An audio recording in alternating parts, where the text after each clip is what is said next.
listening to The Bug. Nibbling away on the rotting carcass of a once free Britain. Hello, resistors, this is The Bug, keeping the fire of hope alive in the vacuum of today's Britain. Okay, fires don't burn in vacuums. It's a little novelty Christmas light, shaped like a flame, but it's something. It is something to cling to. Joining me, as always, is Alice. And Alice, hold the front page. Technology apparently is here to stay. There's no way around that now. Much as I'd like to go back to the 18th century and see if we can have another crack at the Industrial Revolution and get it less wrong this time. But new tech is creating 4,000 jobs. Count them all, 4,000 new jobs, thanks to this new tech investment. I mean, that's a very exciting thing if you're someone who wants to work in the tech sector, but I can only assume that this tech investment has created 4,000 jobs that will immediately be taken by robots. Even if they're not, there'll be jobs that no one in their right, sane mind would actually want to do, but that's the price of progress, I guess. And we have to embrace the way technology is taking over everything, because maybe this is a ray of hope for us in this darkened universe, that technology will in fact render us all obsolete, and we won't need humans at all, because look at the bad things that are happening now. What is the common denominator behind all of them? I don't know, Andy, tell me. All the bad things that are happening now, all the bad things that have ever happened, all involved human beings. They're always involved whenever anything goes wrong from the very dawn of time. And think of this, an automated Nigel Cass, surely a step up on the human Nigel Cass. You could even program it to have a tiny, tiny sliver of conscience. And if you had an automated Prime Minister, you could program it to be occasionally in the goddamn country. So that's, again, it's a step forward. Again, I insist that there's never been a Prime Minister, Andy. I've never seen him, I've never heard of him. The only times I ever hear what the Prime Minister does is it's when nothing happens. I mean, it has reached the point where, and I've thought this for a long time, we would be better off if the Prime Minister was a watermelon.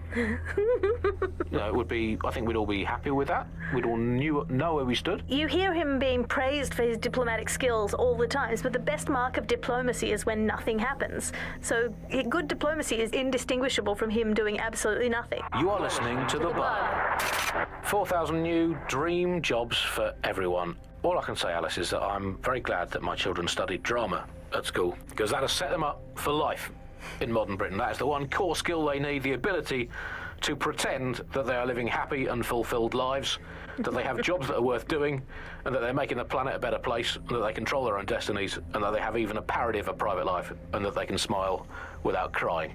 That's what drama teaches them to do. Crucial skills in this day and age. Of course, it's not just the jobs that have been technologicalized beyond all recognition, it is also all reality.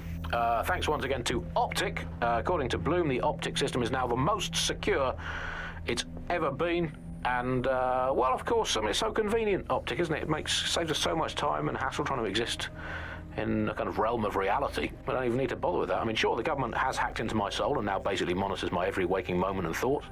But at least I don't have to type, "Where's my nearest coffee shop?" into a search engine. At least I don't have to waste anything between 8 and 12 seconds every day going online to look up how to make a bowl of muesli.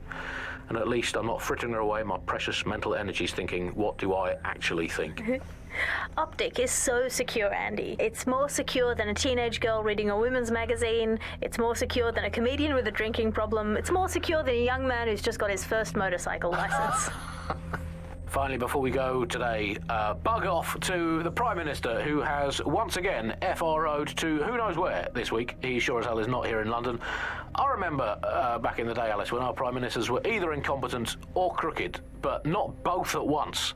But actually, no, I can remember them being both at once. But incompetent, crooked, and not even in the country, that is one impressive triple whammy. I've had lions longer than his longest spell on British soil in this last year. It's this halfway house I can't stand. Either come back and do your job, or leave the planet entirely. I'm pretty sure there must be a spare space station knocking around where he can go and entertain himself for the rest of the time. Can we crowdfund it? Tell you what, let's make a cryptocurrency out of something and crowdfund it that way. What have you got spare? Jelly beans? Are they still legal? He's away so often, Andy. I'm starting to think he doesn't like the country. That is all from The Bug today. Fly away, bugs. We are done.